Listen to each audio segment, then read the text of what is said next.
Hey there, it's Spot again. These are the news for February 15th, 2011. Let's ease into this with a report from last month. In Arlington, Illinois, 3 teens broke into a house to burglarize it. Not only did they steal valuables, but they also killed 3 goldfish in an aquarium at the house. After they were caught, police asked them why they poisoned the fish. One of them answered that he didn't want to leave any witnesses. Criminal mastermind, this one. Speaking of criminal masterminds, Shawna Forde, a former Minuteman Civil Defense Corps member, has been convicted on 8 counts.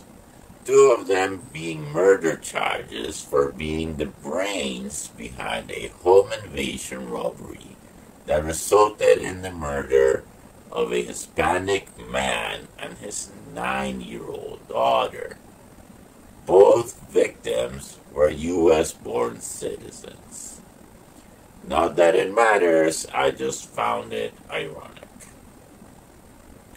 Kevin Federline has had a tax lien filed against him for owing nearly $18,000 to the IRS. Don't mess with the IRS, K-Fed. They'll deploy SWAT teams after you. In other celebrity news, O.J. Simpson appears to have been beaten by a skinhead in prison for bragging about how many beautiful white women he's had. It's reported he won't even leave his cell now, although the source for this is the National Enquirer, so I take it with a grain of salt. In other domestic news, President Obama awarded the Medal of Freedom, the highest honor a civilian can be awarded by Congress, to former President George Herbert Walker Bush.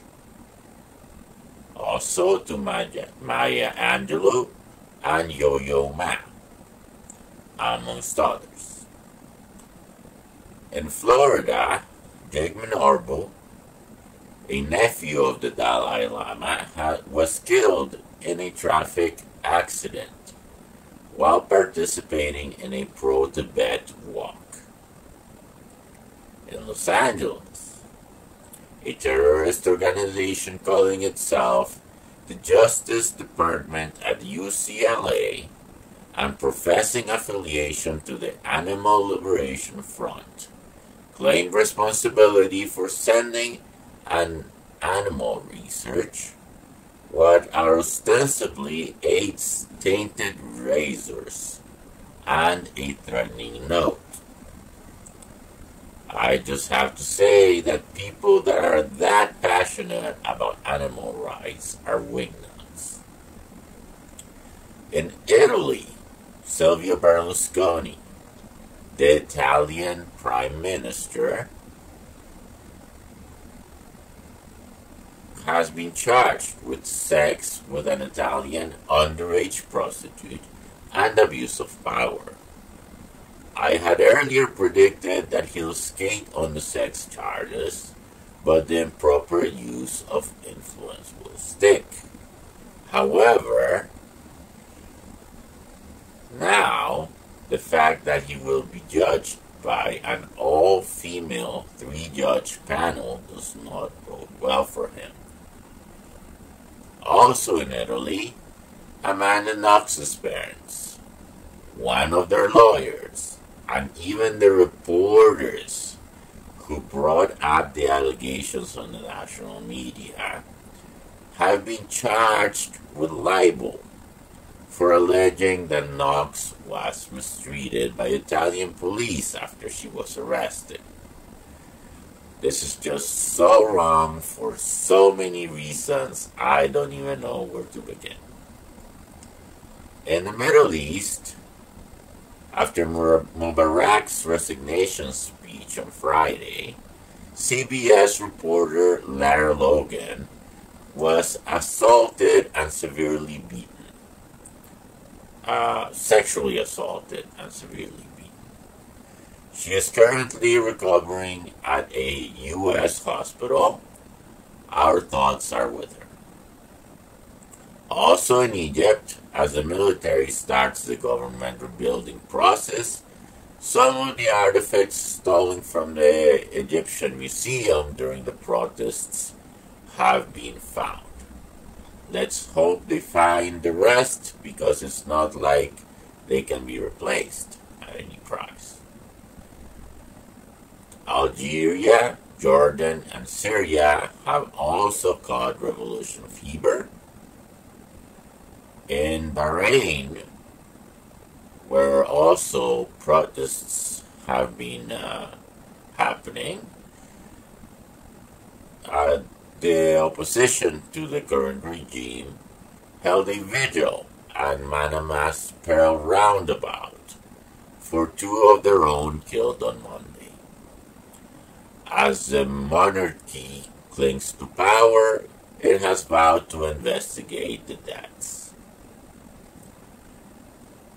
In Iran, after Monday's massive protests, which entailed some 10,000 people, the lawmakers in power are calling for the execution of the opposition leaders.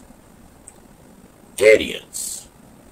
Do they think they can kill a hydra? If you cut off one head, another one will grow in its place. Because of all the unrest in the Middle East, Israel has partially or completely shut down 4 of its consulates in the area, which the nation did not specifically identify in its press statement. Thailand and Cambodia are going at it over access to a temple, which in my book is about the stupidest reason to shoot at other people. 4. If it were me, I'd just build a better temple on my side of the border, or a super awesome temple that was an entrance to the main temple on the other side, depending on which side I was on. And I let the other side eat its heart out. Now, at least, they are going to the UN to look for a diplomatic solution. But seriously, I think my idea is way better. Finally, in Beaver Creek, Ohio, a breastfeeding mom was asked to leave a mall because she was breastfeeding. Now, how is it that something that has been going on since prehistory could possibly be shocking at this point? All I gotta say is, if you don't want to see babies breastfeed, look away or put a blanket over your head. And if you live in the area, vote with your wallet and boycott Fairfield Commons Mall. That's my take on the news. Thanks for watching and have a good one.